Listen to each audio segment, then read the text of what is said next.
Hey guys, Moosash here. Smashbroseph. We are reviewing the Blu-ray version of Necessary Evil. I got my copy with the special edition of Arkham Origins. So if you want to check out that review, I'll put that on the side and you can check that out. But Necessary Evil was the documentary on the DC villains and kind of everything surrounding the DC villains. So what'd you think, Smashbroseph? It's cool. I mean, it just kind of goes into what it is that makes a villain, why they do the things that they do, you know, the superhero's reaction to it, how it's all, I mean, the initial quote is, evil isn't just unavoidable, it's necessary. So this documentary had a slew of people: Zack Snyder, Scott Snyder, Dan DiDio, who's actually the writer for, and I want to say he was one of the main heads, like a creative director, in making the Batman animated series. You had a lot of people like chief executives from DC. You had you had one particular psychiatrist in there, and it was like a slew of names. Yeah. But the thing that was really good is that each of them had different points to add about kind of each villain. You know, you had the Green Lantern villains. You had Batman, which has a slew of villains. You have the Rogues Gallery for Flash. Right. A whole bunch of stuff. Yeah, you got Superman. Yeah, which is like Darkseid, Apocalypse, Doomsday. Zod. Yeah. So going into that, it did talk about how we are understanding evil. Right. We are understanding evil in everything that is discussed, and it were very broad subjects. One of the things that they actually talked about was that, the hero's tragedy is essentially what makes his triumph over evil so much better. Right. And how, the hero essentially is the one giving something up to get either his point across or to get the victory over the villain. They're often making the ultimate sacrifice. Exactly. Yeah. Which is interesting because a lot of these people are making the point that the heroes, they're not really enjoying themselves. Yeah. They're often very brooding.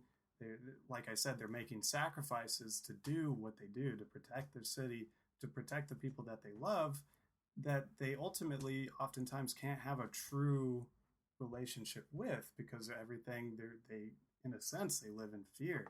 That's another thing, is that sometimes they truly do fear some of these villains. They'll know that they're possibly stronger than who they are. And that's another thing, is that villains, they're so crazy that they have like this sense of certainty in what they're doing. Whereas, I mean, not to say that there isn't sometimes a villain that questions himself, but it seems like it happens a lot less. Sometimes that's another point about villains, is that they will make a superhero question something about themselves. Kind of question their motives. Yeah, and that's part of it. It's not just like physical capacity, it's like a mental capacity. It's kind of like going back to in The Dark Knight, Selena Kyle, in talking to Bruce Wayne Batman, says, you've already given them so much. What else do you have to give them? Right. And he says, I haven't given them everything, which would be his life, Yeah. And that's what goes into The Dark Knight. And going back, I'm always going to kind of go back to Batman, because Batman is kind of my one, like my main hero, just because I'm a big Joker fan. I mean, there's so much good in that. There's so many good things in that. It's kind of hard. It's such an art. I mean, even these guys in the documentary, they focus on Batman a lot, just because Batman does kind of have the rogues gallery of everybody who tests his specific. Right. So, I mean, it's arguable, but like I don't know, some of the best people in the Batman universe, So with they talked about the Riddler first off.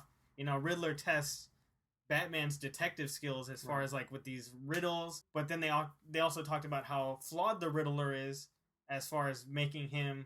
He essentially gives Batman the answer to the crime. Yeah, I mean, he's like a smart guy, right? Yeah. But it's like, does he want him to catch him? Yeah. It's like he's leading him on with his riddles. Yeah, and I think they say that is that is there a complex with him to where he's essentially wanting to get caught, but just trying to test Batman. Yeah, see, that's the thing. It's like, what are these motivations? Why do they do the things that they do?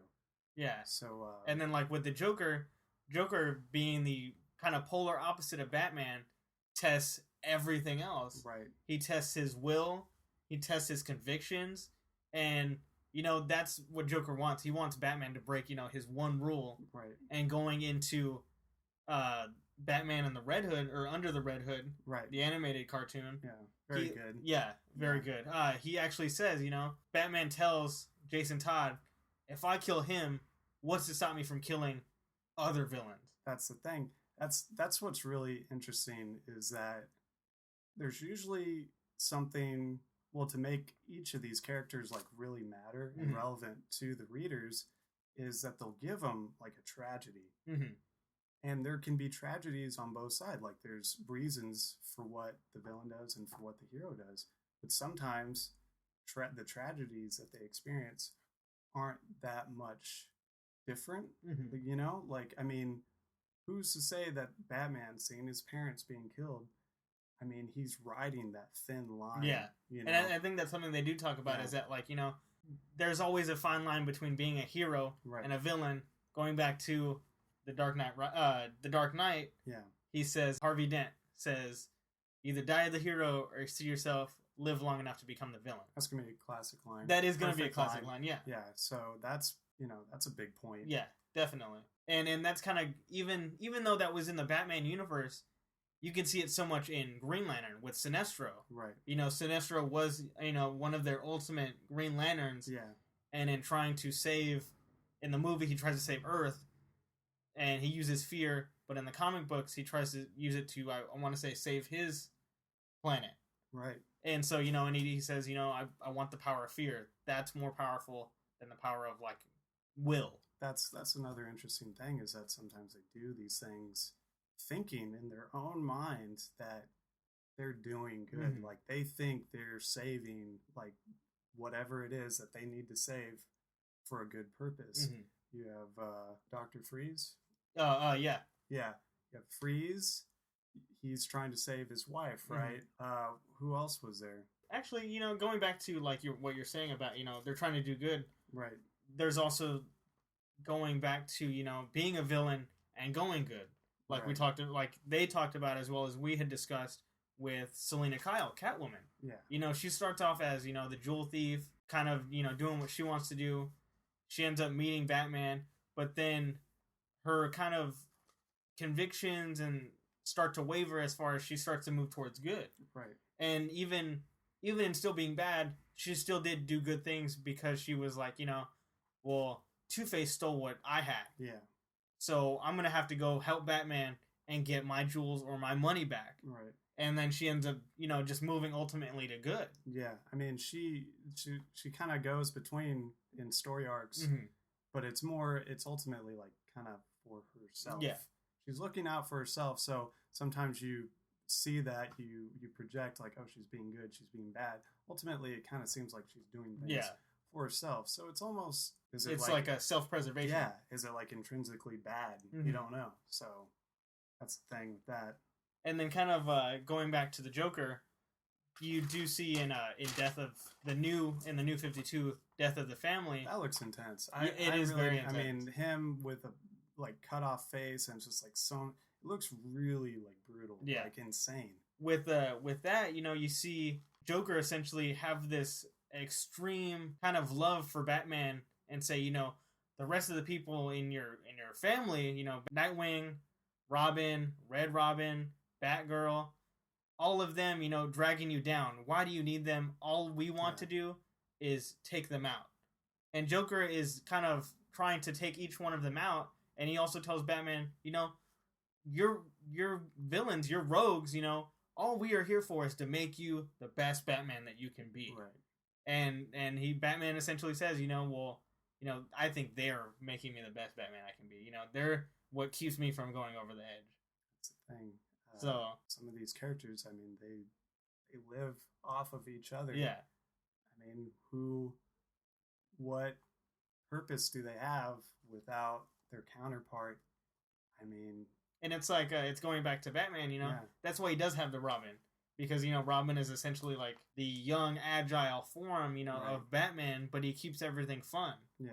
To where that's an interesting point. Is that like initially some of these sidekicks like back in the day when they first introduced sidekicks, it was kind of to try to bring in younger readers. But as far as like what they can use these sidekicks for, as far as like a villainous purpose, is that they'll kill them off. Yeah. I mean, they'll kill a superhero, but like hardly ever do they do that. And when they do, it's like obviously they're going to bring him back. There's the death of Superman, which was a big one in the documentary with Doomsday. Yeah, that was Doomsday. He killed him. And what did they point out? That it wasn't really about Doomsday. Like that was just a battle. It was more about the reaction of the world. Yeah. I mean, it was almost kind of funny because it's like in the real world, people reading that, how they're going to react, you know? Because he does say, you know, the battle with Doomsday, if you go ahead and read the comic book, it's just a battle issue. But what happens later over kind of the other comic books in the DC universe and kind of the wake of Batman's death is what really makes it a story. Right. So what I was saying is that sometimes that they'll kill off like the sidekicks or even not kill them, but maim them. They kind of beat up the sidekicks. Especially with Jason Todd. Yeah, Jason Todd's a perfect example. And Roy Harper, who is Arsenal, initially... Speedy. Yeah, Speedy. You know, what was that one? Prometheus. Yeah, Prometheus. He was the villain. The story arc was like... they kill Speedy's daughter? Kill Speedy's daughter. They maim him. Yeah. So Green Arrow essentially, you know, like sullies his record. Just file filled with red. You have the same thing with the Joker and Red Hood. You know, we have those, you know, I'm not going to kill Joker because he is, you know, if I do that, he pushes me over the edge. Right. And it does kind of take, if he did do that, it would take a very long story arc to complete that. Yeah. And so going into these total opposites of heroes versus villains, you see that. And, you know, your Batmans versus the Jokers. Right. You have your Bizarros versus Superman. Yeah.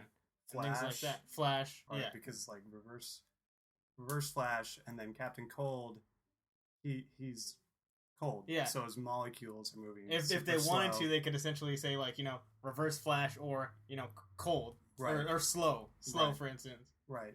So Captain Slow. What's he thinking of? I don't know, but it's going really slow. I'm gonna get you, Flash.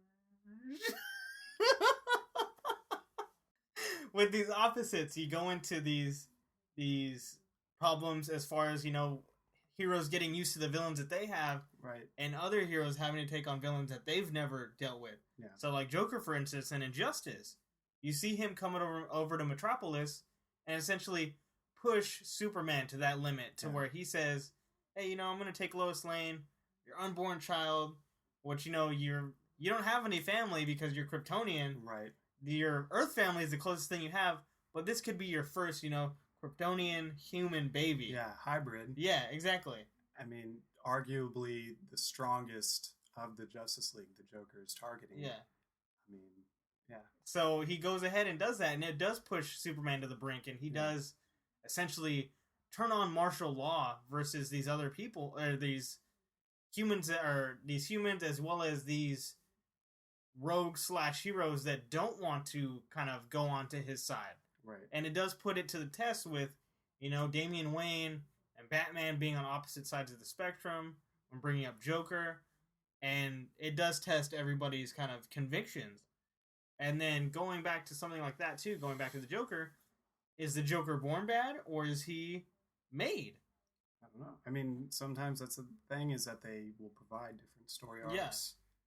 That's what makes it interesting. Yeah. You know, is that they can work and mold these characters, usually not too far from their original, you know, making, but, you know, they can work with it. Yeah. So. Yeah, definitely. Because, you know, you have these mirror images with Lex Luthor and Batman. You know, they're essentially the same person besides, you know, Batman having the death with his parents.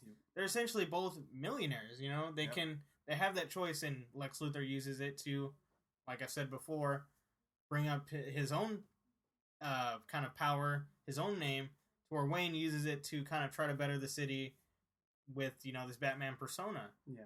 Okay, so, that was the, we'll go ahead and stop there. If you want to continue this discussion, why don't you go ahead and check out Necessary Evil.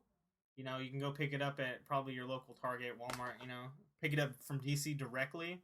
Or if you got the Arkham Origins Collector's Edition, you got one of these. Go ahead and watch it. It's a really good documentary. Yep. As well as if you were lucky enough to pick up a big stack of comics for Villains Month, which is in September, you got the Two-Face, Court of Owls, Ra's al Ghul, Killer Croc, Poison Ivy, Scarecrow, Joker, Riddler, Bane, and then they even came out with kind of their own thing just for villains, which was Forever Evil, which is essentially, all the heroes are dead, and Forever Evil is this group of villains going over and doing what they can, not so much to save the city, but just take over. Right. And then you kind of bring it to the hometown and Forever Evil Arkham War.